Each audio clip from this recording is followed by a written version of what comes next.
Next up is Scott Siepker, a filmmaker, and many of you may know him as the Iowa Nice Guy for a video that went viral in 2012. There's always some risk when you're introducing a comedian that you might get roasted, so be nice. I am not a comedian. He started off as a stage actor at Iowa State University, where he received his bachelor's degree in psychology. Scott has gone on to co-found the film company Iowa Filmmakers, which has been responsible for the Iowa Nice series of hit videos that included a 2-season run on ESPNU's College Football Daily. He's been a veteran actor of stage and screen, drama, and comedy. If you go over your time, you will effectively be known as the Iowa Can't Stay on Time guy.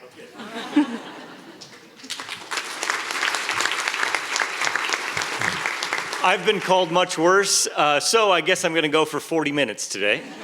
But yeah, thank you everybody for being here. About 12 years ago, I can't believe it's been that long, Iowa Nice came out, which for those of you who don't know, it was a video that was defending the state of Iowa and all of the stereotypes that go along with being in the state of Iowa in a crass way that I can't quote myself today because the F word's involved. But needless to say, that video went viral. Back when going viral was a really big deal, where it was national news. And after that, some of you have probably had big successes in your life, and then somebody says, "What are you gonna do next?" And you're like, "Oh, crap, I don't know." And for me, I was looking, everybody said you gotta do Iowa Nice too. I'm like, I don't know what to say anymore. And the first Iowa Nice was really kind of a political video, and I thought, man, being a political commentator seems exhausting.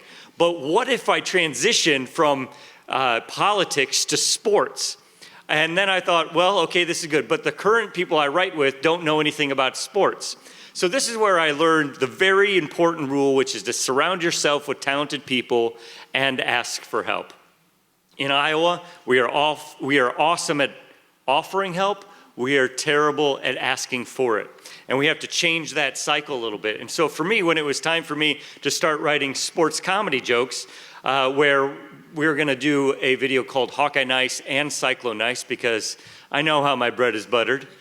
And so I go out there, and this way I thought it would be funny if we're making fun of everybody who's stereotyping us, well, then we should stereotype everybody else. Thought Mark Twain would like that. And I wasn't so good at roasting people, and so I thought I'd bring into the fold, I would ask to help write, because I needed help writing, the funniest man that I know, and one of the smartest men I know, and one of the best writers I know, and it's awkward because he happens to be here today. It's Nick Ronkowski. That's over there. There's Nick. Yep. Everything funny I've ever written, pretty much Nick has been involved. If you don't know Nick, he's mostly known as Liz Lidget's husband. So, but Nick and I, and with the whole team, we started putting together these videos, and we'd make fun of everybody. And we put out a video, our Hawkeye and Cyclone Nice, that made fun of every school in the Big Ten and the Big 12 and Nebraska twice, because it's so easy. Anybody here a Nebraska fan? Oh, I'm sorry, I'll speak slower. That's my fault. And so we put out Hawkeye Nice and Cyclone Nice, and I think it goes pretty well. Nick and I are pretty happy. And all of a sudden, ESPN reaches out and says, "Hey, will you let us play these videos on our air?" And we said, "Okay." And they came back and said, "Those went really well. Do you think you could create original college football comedy for us every week?"